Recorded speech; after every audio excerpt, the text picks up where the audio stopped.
dhammaan asalaamu calaykum waraxmat ullahi wabarakaatu. Öncelikle değerli Büyükelçimiz, Büyükelçi Yardımcısı Alican, buradaki misafirlerimiz, milletvekiller, basın mensupları ve müzik gruplarına hepinize saygıyla selamlıyorum.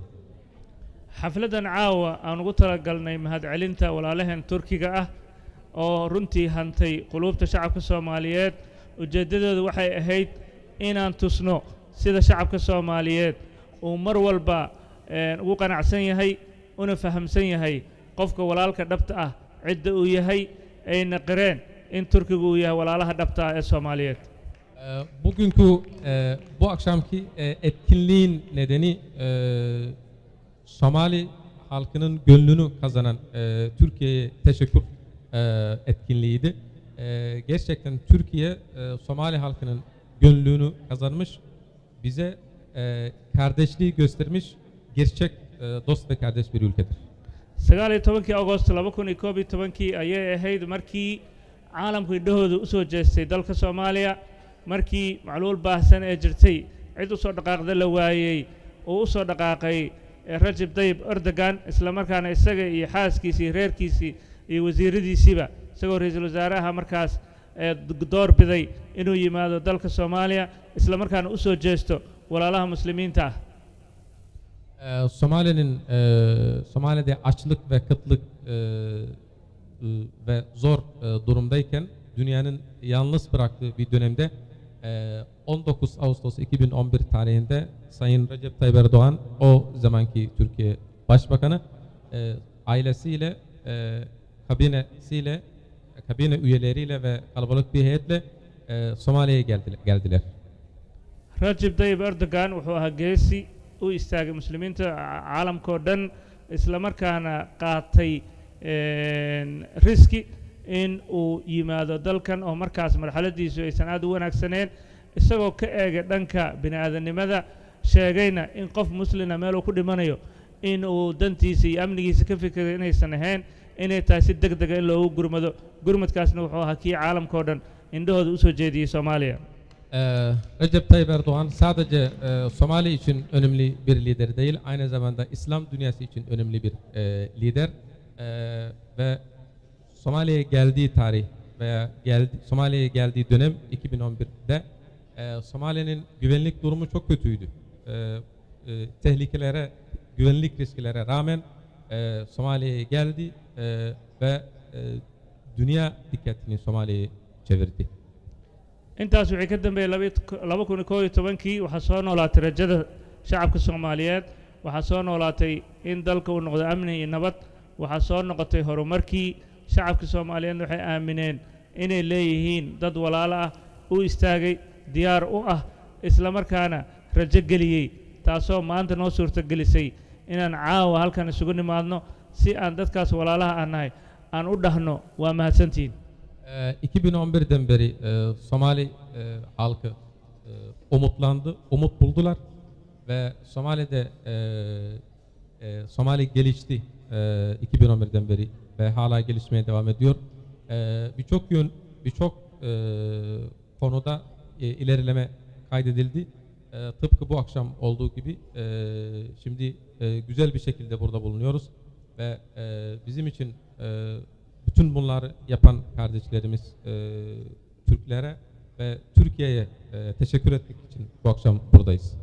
Soomaalidu waa dad og cidda wax u tartay, garanaysa, dad runtii qab weyn leh, isla markaana weligoodba aaminsanaa in aysan dhimanaynin, mar walbana ku haminayay in qofkii walaalka dhabta ah inuu yahay qofka la arki doono marka baahida dhabta jirto. marka ciddii markaas soo gurmatayna waxay noqotay dadka walaalaha aan Turki nahay, maantana ilaa iyo markaasna aan naga tegin, mashaariic fara badan fuliyey, ha noqoto dhanka caafimaadka, isbitaalka ugu weynaa sameeyey, ha noqoto dhanka amniga iyo nabadeynta, ha noqoto dhanka wadooyinka iyo horumarka, dhanka waxbarashada, dhan walbo. Recep Tayyip Erdogan wuxuu noqday hogaamiye u istaagay caalamka islaamka, isla markaana tusay imaatinka uu yimid inuusan ahayn istustus oo uu ahaa mid dhab ah kana dhabeeyey ballanqaadyadii uu sameeyey. Somali halkı gururlu bir halktır ve bu zor durumdan çıkacaklarından eminler. Elbette bir gün bu durumdan çıkacağız ama Somali halkı kim onlar için kim gerçek kardeş, kim gerçek kardeş değil öğrendiler ve Türkiye'nin gerçek kardeş bir ülke olduğunu gördüler. Ve Sayın Recep Tayyip Erdoğan 2011'de buraya geldiğinde göstermelik olsun, hani göstermelik için gelmedi, gerçekten de hani severek.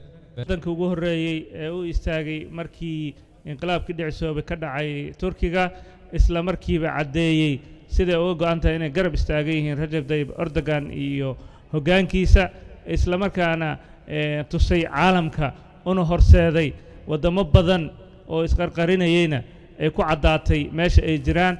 laakiin Soomaaliya mar walbaba waa caddeed in Recep Tayyip Erdogan uu yahay hogaamiyaha muslimiinta caalamka wayna la garab istaagtay. 15 Temmuz darbesinde bu darbeye karşı çıkan ilk ülke oldu Somali ve Türkiye'nin yanında durdu Somali. İslam ülkelerinin lideri olarak gördüğümüz Recep Tayyip Erdoğan'ın yanında durduk. Bazı ülkeler belki hani gerçek yüzleri ortaya çıktı ama Somali Türkiye'nin yanında duran ilk ülke oldu. Turkidu markay yimaadeen safaaradoodu ma degin Xalane, waxay soo degeen magaalada dhexdeeda. Muddadaas ay joogeen kadibna waxay tuseen diblomaasiyiinta kale in Soomaaliya ee nabad tahay la imaan karo. iyagoo ka maseersan ayay qaarkood yimaadeen, laakiin ilaa hadda waxay soo dhaafi yihiin xerada Xalane. Türkiye Somali'de büyükelçilik açtığında Halane'de kalmadılar. Elçiliklerini Halane'de veya havalimanının içinde almadılar. Şehrin ortasında, şehir merkezinde elçiliklerini açtılar ve Türkiye'nin elçiliğini şehir merkezinde açtığını gören bazı diplomatlar da Mogadishu'ya gelmeye başladılar. Geldiler ama hala Halane'deler. Turkidu waxay kaloo weligoodba aaminsanaayeen ilaa haddana aaminsan yihiin in kaalmada ay Soomaaliya siinayaan ay noqoto mid toos ah, u timaada dowladda, u timaada shacabka, hay-adahoodina ay dhex joogaan magaaladii, shacabkiina ay la qaybsanayaan nolosha magaalada ka jirta, isla markaana ay caalamka tuseen in aan loo baahnayn in hay-ado kale iyo dad kale wax loo soo dhiibee wixii Soomaaliya loo hayo in toos loo keenana cidda tustay caalamka waa Turkida. Türkiye aynı zamanda Somali'ye direkt yardım veren tek ülke. Diğer ülkeler dolaylı veya farklı uluslararası kuruluşlar vasıtasıyla Somali'ye destek vermeye çalışıyorlar. Ama Türkiye direkt olarak Somali halkına ve Somali devletine direkt olarak destek veren, aynı zamanda kuruluşlarıyla Somali halkın içindeler. Turkidu si ay u tusaan beesha caalamku in ay dhab ka tahay markay arkeen caalamkii oo indhaha soo jeestay Soomaaliya yimid, haddana waxay u horseedeen inay dhisaan safaaradaha ugu weyn adduunka Turkidu ay ku leedahay magaalada Muqdisho gudaheedana laga dhiso. tan iyo haddana diblomaasiyiinta kale waa laga sugaa taas inay sameeyaan sidaas oo kale. Türkiye Somali'ye verdiği önemi göstermek için dünyanın en büyük büyükelçiliğini Somali'de açtılar.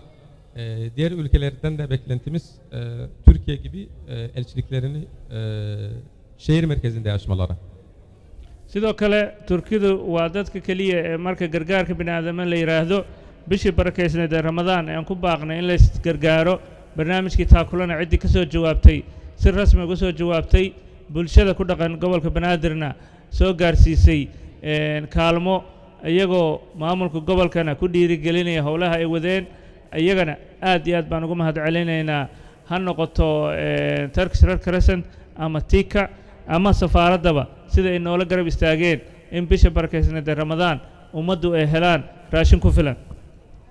Türkiye aynı zamanda Ramazan ayı içinde yoksul insanlara gıda yardımı verilmesi çağrımıza yanıt veren ilk ve tek ülke oldu.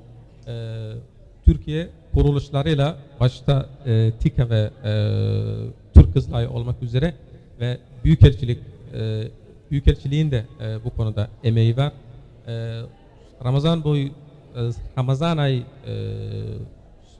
Ramazan ayı boyunca Mogadishu halkına gıda yardımında bulundular.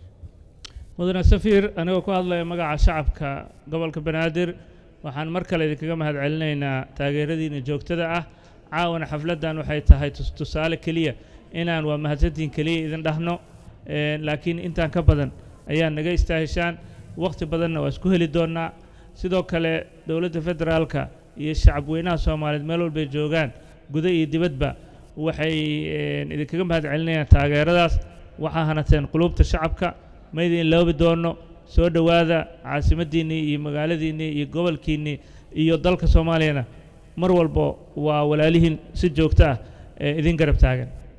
Sayın Büyükelçim, valilik adına, Banaadir valiliği adına teşekkür etmek istiyorum. Bu akşamki bu etkinliğimiz sadece size teşekkürler demek için düzenlediğimiz bir program. Mogadishu halkı ve genel olarak Somali halkı size çok minnettardır ve aynı zamanda federal hükümette ve Somali halkın da sizin yanınızdadır. Başkentinize, şehrinize, Mogadishu'ya hoş geldiniz diyorum.